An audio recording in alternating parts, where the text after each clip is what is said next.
قربانی کے دروس دیتے ہوئے اس شخص نے ایک بار پھر رسول اللہ صلی اللہ تعالی علیہ وسلم کے جگر گوشہ کے لیے عجیب و غریب زبان استعمال کی ہے۔ وہ شخص یہ بتانا چاہ رہا ہے کہ رسول اللہ صلی اللہ تعالی علیہ وسلم نے اپنی گفتگو میں ذنوب کی نسبت سیدہ فاطمہ زہرا رضی اللہ تعالیٰ عنہا کی جانب کی، تو جب آپ علیہ الصلوۃ والسلام ذنوب کی نسبت سیدہ زہرا پاک رضی اللہ عنہا کی جانب کر سکتے ہیں، تو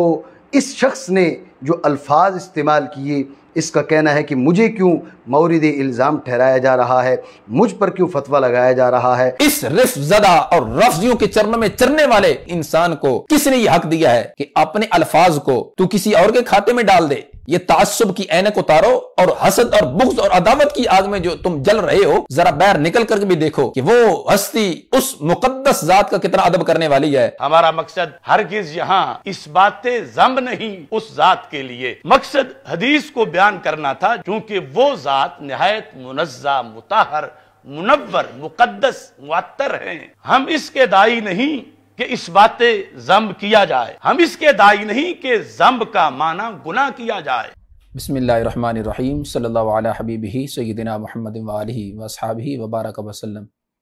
رضیت باللہ ربا وبالاسلام دینا وبمحمد صلی اللہ علیہ وسلم نبی و رسولا۔ الصلاۃ والسلام علیک یا سیدی یا رسول اللہ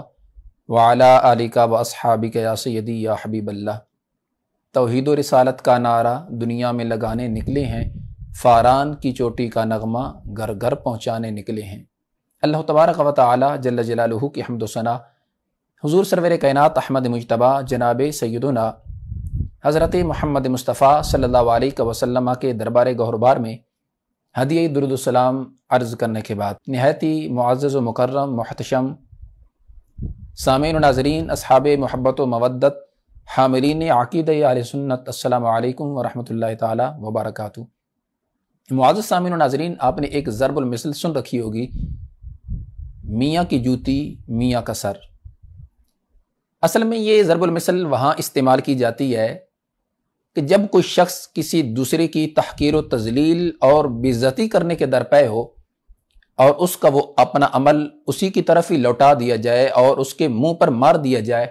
تو کہتے ہیں کہ میاں کی جوتی میاں کا سر۔ تو ناظرین کرام، جس طرح کہ آپ کے علم میں ہے کہ ہماری روافظ اور ان کے سہولت کاروں اور رف زدہ اہل سنت و جماعت کی صفوں میں چھپی ہوئی کالی بھیڑیں ہیں، ان سے عقید معصومیت کے لحاظ سے جنگ چل رہی ہے۔ اللہ تعالیٰ کی برگاہ میں دعا ہے کہ اللہ تعالیٰ ہمیں عقید اہل سنت پر قائم و دائم رکھے، اور جتنی بھی عقید اہل سنت کو معاذ اللہ مسخ کرنے کے درپے ہیں، اللہ ان کو نیست و نابود فرمائے۔ اور یہ چیز بھی آپ کے علم میں ہے کہ ایک پری پلاننگ کے تحت، ایک منصوبہ بندی کے تحت ایک ایسی مستند، معتبر اور مسلمہ شخصیت کو متنازع بنانے کی ناکام کوشش کی گئی، اور اس شخصیت کے بے داغ ماضی روشن کردار کو داغدار کرنے کی ناکام کوشش کی گئی۔ میری مراد حضرت قبلہ امام جلالی زیدہ شرف ہو کی شخصیت ہے کہ جب کچھ نام نہاد اپنوں اور بیگانوں نے مل کر ایڑی چوٹی کا زور لگایا اور اس مرد کلندر و مرد حریت و مرد عظیمت کے کردار کو داغدار کرنے کی ناکام کوشش کی، مگر الحمدللہ اس مرد قلندر، اس مرد جرت و استقامت نے اپنے جرت و استقامت کے ساتھ بڑے بڑے طوفانوں کا رخ موڑ دیا اور بڑے بڑے فتنوں کا سر کچل دیا اور بڑے بڑے سرماؤں کو دم دما کر بھاگنے پہ مجبور کر دیا ہے۔ وہ حضرت قبلہ امام جلالی زیدہ شرف ہو کہ جنہوں نے عقید معصومیت کے لحاظ سے ایک کردار ادا کیا، ہم انہیں اس عمل پر اور ان کے اس روشن کردار پر انہیں خراج تحسین پیش کرتے ہیں۔ ناظرین کرام، عقید معصومیت پر پیرا دینے کے لحاظ سے قبلہ امام جلالی زیدہ شرف ہو نے جو کردار ادا کیا، پھر ان کے مقابلے میں جو ایک باقاعدہ منصوبہ بندی اور پری پلاننگ کے تحت لوگ میدان میں آئے اور ایک باقاعدہ تاریخ لانچ کی گئی، جنہوں نے پھر خوب تماشا لگایا اور اپنی ذاتیات، حسد، بغض، عداوت پر مبنی انہوں نے لغویات بکی، فوش کلام کیے اور عوامی اہل سنت کے جذبات کے ساتھ انہوں نے کھیلنے کی ناکام کوشش کی۔ لیکن اللہ تعالیٰ کی فضل و کرم اور رسول اللہ صلی اللہ علیہ وسلم کی نظر عنایت سے اس مرد قلندر نے جو آواز حق بلند کی تھی اور علم حق بلند کیا تھا، آج گھر گھر وہ علم حق لہرا رہا ہے، اور وہ سارے کے سارے آج ہمیں کہیں بھی نظر نہیں آ رہے، منہ چھپاتے پھر رہے ہیں۔ تو الحمدللہ اللہ نے حق کو فتح نصیب فرمائی اور اللہ نے حق کو غلبہ نصیب فرمایا۔ انہی تکفیری ٹولے کے ایک رف زدہ کہ جس بیچارے کے پاس سر چھپانے کے لیے بھی جگہ نہیں ہے، در بدر کی ٹھوکریں کھاتا پھر رہا ہے، اور جس کو جو بنیادی قواعد اور اصول ہیں عقائد اہل سنت کے لحاظ سے اس تک بھی رسائی حاصل نہیں ہے، اور پھر جناب عرفان شاہ صاحب نے بھی اسی شخص کے کندھے پر رکھ کر جو چلانے کی ناکام کوشش کی، وہ مولوی چھپن چھپان، اس نے حضرت قبلہ امام جلالی زیدہ شرفہ کے فلسفہ قربانی کے بیان میں اپنی سابقہ کبھی روایات کو برقرار رکھتے ہوئے انتہائی چالاکی کے ساتھ اور خیانت کے ساتھ ایک بار پھر مذموم حرکت کرنے کی ناکام کوشش کی ہے۔ تو آج میں آپ کے سامنے اس کا پردہ چاک کرنے سے قبل حضرت قبلہ امام جلالی زیدہ شرفہ کی اس گفتگو کا جو موضوع تھا، یعنی فلسفہ قربانی کے موضوع پر آپ بیان فرما رہے تھے، لیکن جو آپ نے ایک حوالہ پیش کیا امام سیوطی علیہ رحمہ کی کتاب مسند فاطمہ الزہرا رضی اللہ تعالی عنہا سے، اور حدیث مبارکہ پیش کی، اور وہ حدیث مبارکہ کی جس کے راوی حضرت مولا علی شیر خدا رضی اللہ تعالی عنہ ہیں، اس حدیث مبارکہ کو پیش کرتے ہوئے آپ دامت برکاتہم القدسیہ نے جو سرکار دو عالم نور مجسم شفیع معظم صلی اللہ علیہ وسلم کی مقدس زبان سے الفاظ نکلے ہیں، ہو بہو وہی الفاظ پیش فرمائے، اور پھر ان تمام تر معترضین مخالفین کو مخاطب کرتے ہوئے آپ دامت برکاتہم القدسیہ نے فرمایا کہ یہ ان لوگوں پر قرض ہے کہ اس حدیث مبارکہ کا ترجمہ کر کے عوام کو بتائیں کہ جس حدیث مبارکہ میں رسول اللہ صلی اللہ علیہ وسلم نے حضرت سیدہ طیبہ طاہرہ سیدہ خاتون جنت سیدہ فاطمہ الزہرا رضی اللہ تعالی عنہا کی مقدس ذات کے لیے لفظ ذنوب اور اس کا جو بھی معنی ہے جو کہ ان مقدس نفوس کے شیان شان ہے، اور پھر آپ نے اس کا ترجمہ بھی نہیں کیا، بلکہ آپ دامت برکاتہم القدسیہ نے تو اس میں جو الفاظ بولے ہیں وہ میں آپ کے سامنے رکھنے سے قبل پہلے اس مولوی چھپن چھپان کا ایک کلپ رکھنا چاہتا ہوں، جس میں اس نے